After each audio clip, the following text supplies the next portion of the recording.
Hey everyone, welcome to Cross Culture Critic. Hello! I'm Chris. I'm Joe. Welcome to the show. How you doing, Joe? I'm hanging in. Happy Halloween week. Oh, you too. It's spooky times. A very ghoulish happy Halloween. We are both sitting here. We are dressed up as the sexy Mario Brothers. It's yes. the most unsexy thing you can imagine. Well, it depends. Beauty's in the eye of the beholder. That is right. And you are looking fantastic as Luigi. Oh, thank you. Mm-hmm. And you are looking very nice as Princess Toadstool. Thank you. So we are doing a special Halloween episode where we are actually going to talk a little bit about movies for the whole time. We're going to talk about scary movies. And are you a scary movie guy? I'm not. Okay.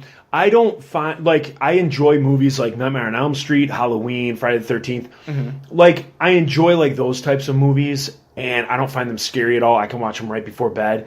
It's the movies that are scary because it can actually happen that I don't like. Yeah, I think what the movies we're going to talk about for me are mostly fun, scary movies. Okay. I never really got into the Saw or the Hostel stuff. Right. I was really big into scary movies in my 20s. Okay. That was the age I was going out and renting, The Last House on the Left and things like that. And okay. The world's scary enough. I don't. Yeah, exactly. And I think I'm also we talked about this with haunted houses. I don't think scary movies for the most part, they don't scare me anymore. Right. There is a bag of tricks they pull from, and I know the bag of tricks a mile away. So you get a little space on the screen, someone's going to jump out. Exactly. Someone closes a mirror. Guess what? There's going to be someone in that mirror behind them. They walk in the bathroom, they open the mirror. As soon as that thing closes, someone's there. Or that shot where they walk into the kitchen, open the refrigerator door, the door takes up that space, now it closes, and there's, bad guy Bill on the other side of it. Yeah, so it takes a lot to, really, to do anything that kind of freaks me out. It did it pretty good. The Conjuring really got me a few years ago. That was a good one. But, I'm not as big into the scary movies until we get to this time of year. And then I like to pull them out and, watch them a little bit. That was kind of our big thing growing up around Halloween is scary movies. Yeah. So I think, did we do it the same way we did last time where we each have three and we kind of alternate? Is that how you we can do that. All right. Well, I also have a few that might be honorable mentions, though. Okay, we'll save those till the end because I probably have a few too. So why don't we start with your number 3? My number 3 is Charlie Brown, the Great Pumpkin. Scary. Like Halloween. But Halloween, no, I totally get that. I wasn't sure. I stuck to scary movies, but I totally... I was thinking favorite Halloween movies. No, I probably have honorable mentions like that. Okay. Because I had Little Shop of Horrors. Okay. Okay. So... Well, mine is the Great Pumpkin, Charlie Brown and the Great Pumpkin. Love that. I remember it as a kid. I used to think it was freaking hysterical. As a child, I used to think it was so funny when Charlie Brown, cuts the eye holes out of his thing and it ends up looking like a potato, with just tons of eye holes. Or all the kids getting candy and he gets a rock. I love that. I got a rock. Yep. I love it. I love the old school. I just love the music of Charlie Brown. I'm a big Peanuts fan. All those old specials, when we were kids, and it would say special and like rainbow colors, and it would spin out from the middle of the TV. And it was exactly. And so you knew it was coming on, and they had hyped it for 2 weeks. Tune in, such and such for the Great Pumpkin, Charlie Brown, and it was just in the fall. You had the Halloween one, then you had. Did they do a Thanksgiving Charlie Brown? There was a Thanksgiving one. Or was it tied in with the Great Pumpkin? No, there was a Thanksgiving one. Well, and then there's the Christmas one. The Christmas one is, of course, so it's you knew when the holidays were coming around that you were going to see, the Charlie Brown. And I just love all the music to it and the different characters and the voices and stuff like that. I just love it. So the Great Pumpkin, Linus talked about the Great Pumpkin, and then him and Snoopy, are going to stay up late and wait for it. I just really enjoy it. It's to me, it gets me kind of in the Halloween spirit. I like those old Peanuts ones. We watched that one with my son, and of course the Christmas one. Peanuts were fun. Yeah. So that's nice. Good one. I have for my number 3, and I stuck mainly just with scary movies. But like I said, in my honorable mentions, I have some nons. But my third one was this movie from 2006 called The Descent. Okay. And this is a movie. It was directed by Neil Marshall, who's gone on to. He does a lot of the bigger Game of Thrones episodes now. Okay. It is this movie about these girls, this group of women that go cave diving. Okay. And there's a cave in. They're in these like uncharted caves. And there's a cave-in, so they're stuck. So already I'm terrified because I am claustrophobic. Yeah, that would suck. And so they're trying to make their way. One of them has a broken leg, and these tunnels are getting more narrow and more narrow. But then they discover there's also these, like, Neanderthal creatures down there with them. Okay. And it sounds like a typical slasher movie, but it is scary. There is a sequence using, I think our rule with spoilers is 10 years, so I can spoil this. There's a sequence where they turn on a video camera to kind of see, because it has night vision, so someone's like scanning around, you're seeing the point of the view of the camera, and it like stops, and it, she's talking to this lady, and you don't even recognize it, but this creature is like right there, and it just screams. Oh. And it's scared. Like, I saw it in theaters, and I screamed so loud. It's a scary movie. It's pretty gory in some places, but not overly like sadistic. But it's intense. I've seen it a few times, and it's one of my favorite scary movies. So that's The Descent. The Descent. I haven't seen that one. Yeah, they made a sequel that I have heard is not good. Called The Ascent. Called The Ascent. Yes, yes. I believe it's The Descent 2. TOO. And it's a dramedy with an exclamation mark. Yes, they're saved by Teen Wolf 2. Right. So what do you got for number 2? My number 2 is I think I have the right one. With Bill Paxton and Matthew McConaughey and Frailty. That's an awesome movie. Yep, I love that. That's my second, and that's my one where it's it's not gory, it's so gory, but it's like spooky, creepy. Yes, it's creepy, and it could happen. Like that's the type of thing that it could happen. You get somebody who thinks who's a little mental, and or here's something. Basically, the plot of the movie, if you haven't seen it, it's Bill Paxton is a father who thinks in the middle of the night he's woken up by an angel, and he thinks the Lord is telling him that he has to kill demons. And so the demons take the form in the movie of real people. And so then as the movie goes on, he's teaching his sons how to go about doing this and all that. Well, all the sons are doing is seeing him kill people. And so they didn't have this dream, or they didn't have anything. And so that's what's weird to me, is like that could happen in real life. And then the other thing sometimes, which might be for another episode because you could totally get into this one, is what if you or I had that dream and the Lord came and told us this is what we have to do. Yeah. And, you're going out in life and you're doing what that God has called you to do, but other people aren't understanding it. And at the end of the day, maybe when your time is up, everything you did, it was correct and it was real, but everybody else on this planet thought something different. So when I watch that movie, I kind of think that. It makes me think a lot like, if the Lord calls me something to do, calls me with something to do, am I going to wholeheartedly do it, even if it's not, what society looks at as a good job? Yeah, I need to rewatch it. I have it on DVD because I loved it when I saw it. I've been doing this movie of the week thing. I think I'm going to make that a movie of the week before.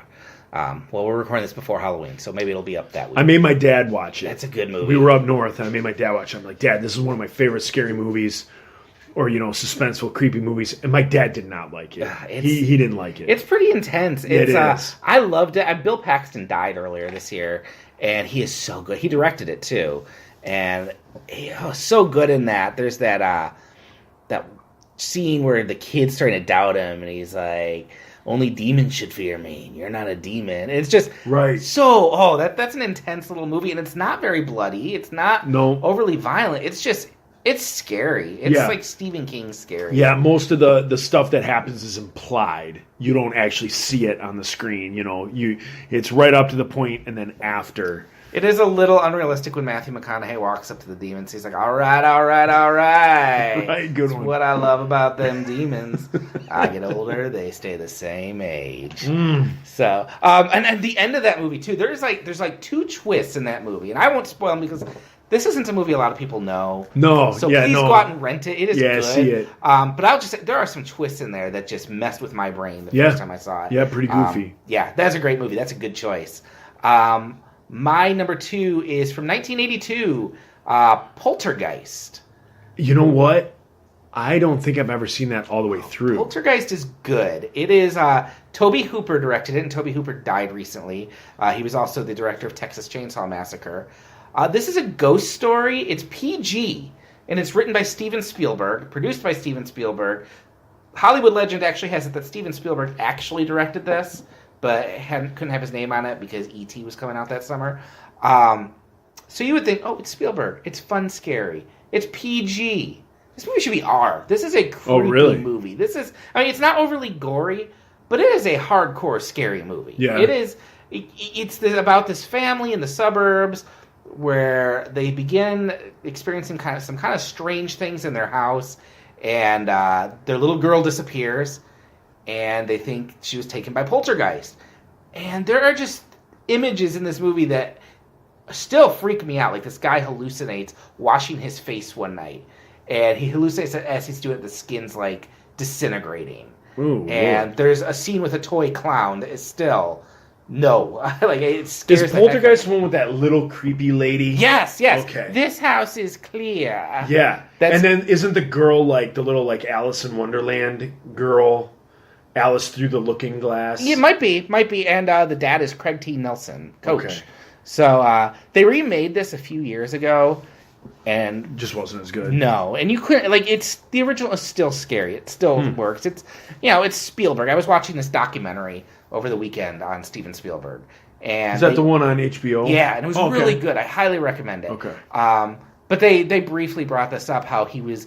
There were a scary tree outside his house, and he wrote that into the script. And so it's all these little fears that you would have, like about your house, and it's really scary, but it's the same thing where it never feels real, like The Conjuring.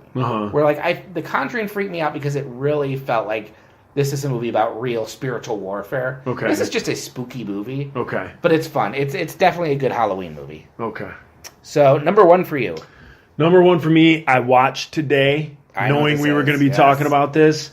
So I watched it today. It's The Strangers. Yes, that's a good one.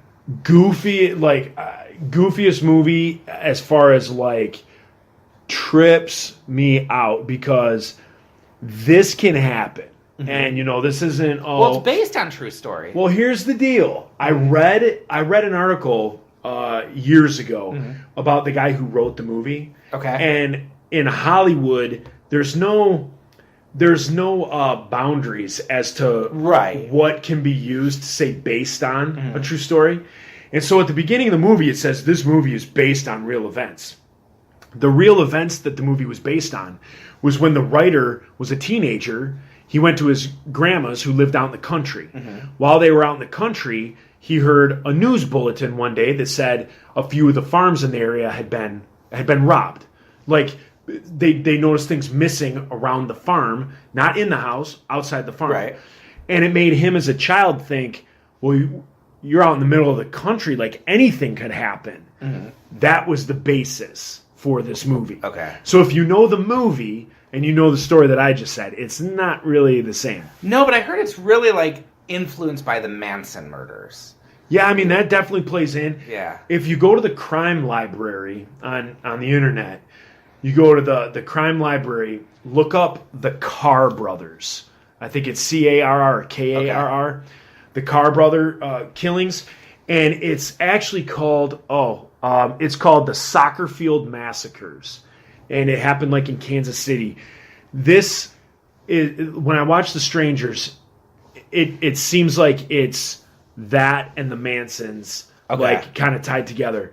But yeah, this movie is crazy, and it's crazy scary, and just just Google image search The Strangers and the people that are the quote unquote bad guys. Terrifying. It's scary, and it's such a simple thing. So simple. Two people at a house, and the house is invaded. That's the... Yeah. But what I remember about it, and it's been a few years since I've seen it. I saw it in theaters, and it freaked me out. usually, there's a build-up. There's music to a scare, or they stage it so someone jumps out. Uh-huh. There is a scene in this where I think it's Liv Tyler is just standing around in a dining room or a kitchen. Yep. And there's no warning. It's not a jump scare. Just in the background, you see one of the people just kind of walk in. And the movie doesn't call any attention to it. You just see them walk in and stand there and then walk out. Yep. And I was almost like, I'm done. Right. Like, I can't handle it. Right. That is the most terrifying scene, I think, too. She goes to get a glass of water. And at this point, there shouldn't be anybody in the house. Yeah. And the fact that the person is in the house. And she's just drinking a glass of water, and back behind her shoulder, like you said, if you're just watching Liv Tyler drink the glass of water, you're not seeing this guy. Yeah. But if you're looking into that space that movies give, all of a sudden the figure appears out of the shadows, and it's just terrifying. And it's terrifying in the sense that it's real, that it could really happen, and it's terrifying in the sense that it has happened. Yeah. And that is what's scary. And if you again, just how crazy this world and evil this world is. Again, look up the Soccer Field Massacre on Crime Library, and you can read about it. And that, to me, that seems like it plays a lot into this story as well. And that's just terrifying. You read that story, guaranteed. Again, it's not a story; it's real, accounts of it, and it's just terrifying. So when I watched The Strangers, I was in the room that we're in now. It's a family room, huge windows. Huge sliding glass door that's 12 feet long, and tons of light comes in here. I watched this movie. I knew we were talking about this tonight, so I watched it this morning at 9:30 in the morning. So the sun's coming up. It's 9:30 in the morning. People are out mowing lawns. People are doing all sorts of stuff. Because I didn't want to be watching it like in a dark house. I couldn't do it. I could not do it. I would have been sleeping with my pistol. Well, I hope you like more of that, because apparently in 2018... Strangers is coming out, and it is the sequel. Seriously? Yeah.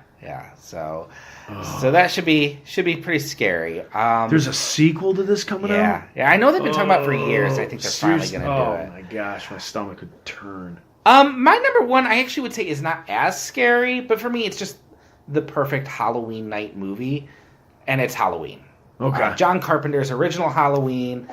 This is growing up, I was a slasher kid. I was a kid of the 80s and 90s, so I liked Jason, I liked Freddy Krueger. But you kind of always knew watching those movies, they're not good.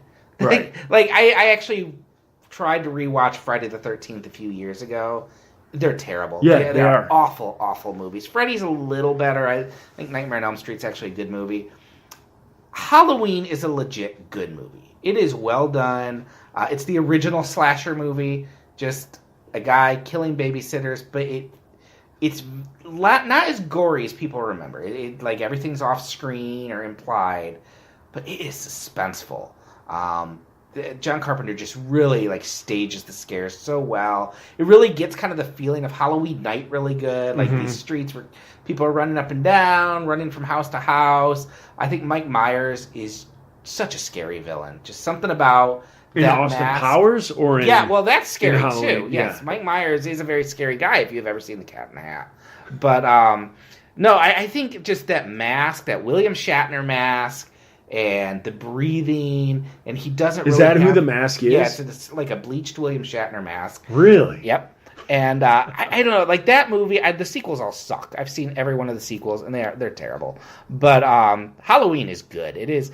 It has a scene kind of like the one in The Strangers, although it's a little more on the nose, where she's resting against a door, as she got away from Michael Myers, and you just see his face start fading in behind her, and it's still 35 years later, or 38. It's as old as I am, so it still scares me. You wouldn't have Freddy or Jason without it. It was the first of those movies. See, I never got to see any of those movies because growing up. My mom didn't let me, my parents didn't let me listen to, heavy metal music because that was of the devil. Mm-hmm. And then I wasn't allowed to see those movies. And then, when, VHS and everything came out, we didn't rent those movies. I didn't have friends that, watched those movies. Okay. So I, in my later years, I saw, a few of the Friday the 13th. I saw all the Nightmare on Elm Streets. I really liked those. I never saw Halloween. Like, first one's good. First one's like really good. The whole Michael Myers thing, it just never did anything for me. So even when I got into like my late teens, early 20s, and I went back and started watching them, I just never watched Halloween. I will have to say the last time I watched it, which might have been last Halloween, it wasn't as scary. Like, you kind of outgrow that. But it's very stylish, very well done. Yeah. The theme for it is so good. The theme music is really good. And see, in all those movies, the bad guys always, like, lose in the end, right? Well... They'll, like, lose, and then, like, an eye will open. Okay, yeah, that's kind of Halloween kind of... it's 38 years old. He gets shot out a window. He falls down. They go down to like find him, and he's gone. And the movie ends. Yeah. So yeah, that's kind of well. So there's like some sort of like closure in the sense that like whatever was going on for that moment has ended. They have neutralized the threat, and he's run off to terrorize on the next Halloween. Like the movie like Strangers or. You know, some of those, like, Devil's Rejects, or some of those, like, the bad guys win. Like, the movie ends, and it's, like, not really how you want it to end. Yeah, that's scary. And like, that's what I don't like, is you put yourself through this torture of a movie, and then you're like, okay, at the end, I want this guy to get it. Yeah. And it doesn't always go that way. And that's spooky to me. That's creepy that... Even a writer, you know what I mean? That evil wins out. We don't want evil to win. Yeah. Even if a guy kills 3,000 people through the movie, as long as he's dead at the end, everything is okay. Yeah, you know. That's why I think like Seven goes from being a cop movie. Like for most movie, yeah, it's a gross cop movie, but I think that ending makes it a horror movie because there is nothing more horrifying than what happens at the end of that movie. Yeah. And like when I like that, I think takes the word horror really seriously. So I like that movie, even though I'm probably never going to watch Seven again. It's pretty... Yeah, it's too intense to watch like more than that's why I never got twice into... in your life. I think I saw the first Saw when it came out. And I was like, okay, that's fine. But then I saw the second one. And it was like the first Saw movie is kind of a police thriller with, you know, more gore and there's a little twist at the end. The second one is just... hey, here's all these inventive ways people die. Right. And I don't like watching, like, it's just... and then 3, and then 4, and 5, I gave up after, I think, 3. And I did go with some friends to see Hostel when that came out one year. Yeah. And I remember leaving that feeling sick. I'm like, that's not even fun scary. It's just... I don't like watching people get tortured. Yeah. Or I don't think the more realistic something is, the scarier it becomes. Right. I like fun scary. Yeah. So what did you have for your honorable mentions? Well, for like honorable mentions, like I was, trying to think of scary movies and things I like to watch around Halloween, and obviously we kind of touched on some of them, like the Nightmare on Elm Streets. Like I like those. You had talked about Little Shop of Horrors. Like that's a great movie. I love Little Shop of Horrors. Yeah, that's a fantastic movie, and to just kind of be that. I wouldn't call it gross. I wouldn't call it creepy. I don't know what I'd call it. Well, which ending have you watched? Ooh. Because there is the ending that was in theaters, which is the happy... that I would have seen. That's the happy ending where they blow up the plant and everyone lives happily ever after. The director's cut has a 20-minute ending that's more closely in line with what the play ends. Okay. Which is everyone dies and the plants take over the world. Oh, really? Yeah, and it's pretty dark. It's still played kind of funny, like it's like a monster movie at the end. But that movie gets really dark in the director's cut. No, I didn't know that. What's funny is I was talking to you about honorable mentions before we did this, and I didn't write them down, and now I have a mental block as to what is on my honorable mentions list. Well, mine was definitely Little Shop of Horrors. Shaun of the Dead, I would say. Shaun of the Dead.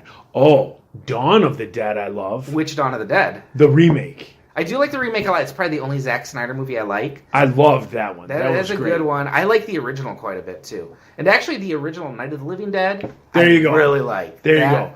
Night of Living Dead, and then Evil Dead. Oh, yeah. Evil Dead 2, Army of Darkness. Yeah, I love all those. I have like that collector's Evil Dead edition where with it comes... With the Necronomicon? Yeah. It comes in that... And what's funny is whatever material they made that, that book out of, the Necronomicon or whatever, it's like... It smells like gasoline. I think I've seen that and like held that. Yeah, it's in my closet, and it's like as soon as you handle it, I put it back in like the packaging, and then you put it away, and you smell your hands, and it smells like you just pumped gas. Yeah, it can't be good. I love Evil Dead 2 with that, like just how funny it gets too. Yeah. And then the other one I had was actually this documentary called Hell House from a few years ago, like 2001, I think. And I watch it around Halloween time because it's about a church in Texas that puts on a haunted house to basically scare the hell out of people. Right. And I find this movie like fascinating because my relationship to it changes. Whereas when I first saw it, I was like, oh, I see what they're doing. That's a good idea. And now I'm older. I'm like, I don't know if that's a good idea. Yeah, no. So I don't think so. It's a really interesting movie, and yeah, I highly recommend that. I don't think I had anything else, because I think you mentioned Evil Dead 2, which I had. Those were my honorable mentions. Yeah. So we want to hear what scares you. What movies are you watching this weekend? Let us know at crossculturecritic@gmail.com or on Facebook and Twitter. And if you want to give us a little treat, go on over to our Patreon page. So we will be back next week. See you.